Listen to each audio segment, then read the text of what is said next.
فرشتوں نے کہا اے لوط، ہم تمہارے پروردگار کے فرشتے ہیں، یہ لوگ ہرگز تم تک نہیں پہنچ سکیں گے،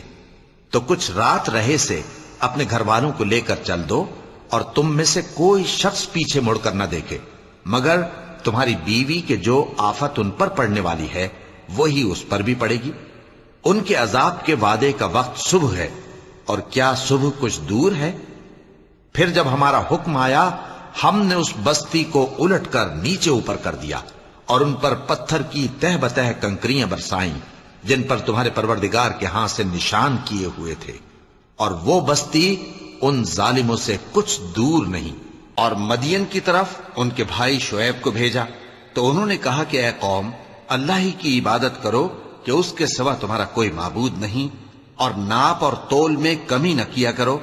میں تو تم کو آسودہ حال دیکھتا ہوں، اور اگر تم ایمان نہ لاؤ گے تو مجھے تمہارے بارے میں ایک ایسے دن کے عذاب کا خوف ہے جو تم کو گھیر کر رہے گا۔